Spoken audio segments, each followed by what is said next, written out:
Hold still, don't run. Gonna hit you with some words. There's a lot, take a breath, and don't look back. Transformers, Legacy, Velocitron, Spedia, 500, Cybertron, Universe, Override, Burn Rubber. Blue box is mostly blue.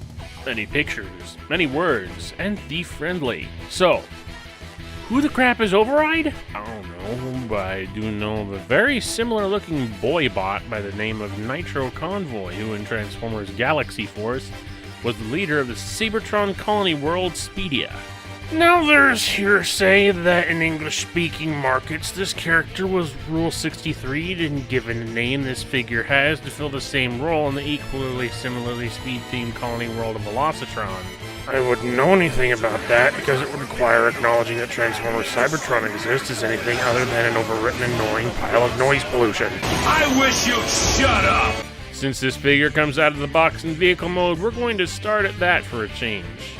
That said, what the heck am I looking at?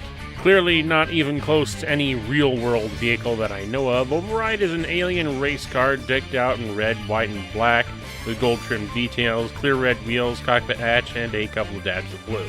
Beyond that, I find it hard to describe the look and aesthetic. The curvature of the small cabin in the front half gives me a vague hint of the Tim Burton Batmobile, but the back ends up more chunky and clunky looking, and there's poorly hidden noggin right in the middle. On the old Override, these elements come across a lot more gracefully and even include a detailed interior for the cabin and more detailed paint apps on the back.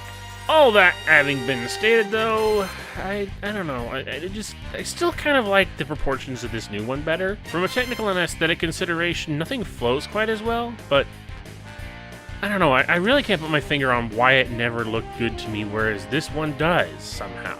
That feeling somewhat changes once we get to the robot mode, the process of converting to which is much more involved than, well, this. This is definitely where Override shines, being a well-formed and perfectly proportioned robot mode.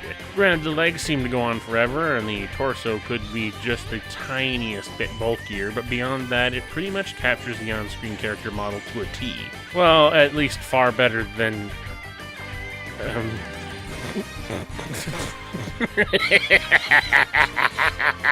Discounting accuracy, though, robot mode just ends up taking all the best parts of the vehicle and shapes it together into a more cohesive and slick-looking robot. A robot that can also move like the best of them, the rest of them, tougher than leather. Why am I going with this? She has all the points needed for a standard TF release of this era, including wrist swivels and a limited but nevertheless still there ankle tilt. Only one accessory comes with this figure. Just remove it from the back and fold out the cannons, and here we have the engine blaster, which can be fitted into any of the verified 9mm ports, and features its own 5mm port for jamming more weapons into. No cyber key though, which I'm not hung up about, to be honest, but if you have a key, it can still slot into the back of the engine gun.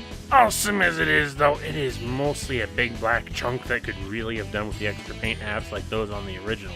In conclusion, I find Override to be a very good figure that is very welcome, coming from a line that has insisted on being as G1 as possible. Sure, the vehicle mode misses the mark, but given the robot mode is so spot on to the character design combined with just how much of an improvement of the figure it is in general, I feel the negatives are fairly negligible.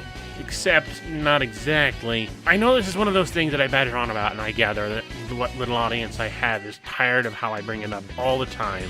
But this is a Voyager-priced figure, and I just do not see Voyager price point value here. And, you know, I cannot begin to care about all the arguments to be made about the economy, how it was budgeted and changed so drastically from its concept. This, to me, is not a Voyager. Deluxe Plus, maybe, but certainly not enough to be worth a full step up in price. But of course I bought it regardless of this factor, so who am I to challenge our capitalist overlords for providing me this figure in exchange for my ever-diminishing US dollars like the hapless sheeple I am? Even better, I made this video to promote this figure and will never see a penny back for the time and effort I wasted on it. Unless, of course, a generous soul or two decides to follow my coffee link in the description below to make the donation, not to mention the other social media links that you may fill up on your own discretion while I wrap up this video by saying, This is the Devasia mentality out.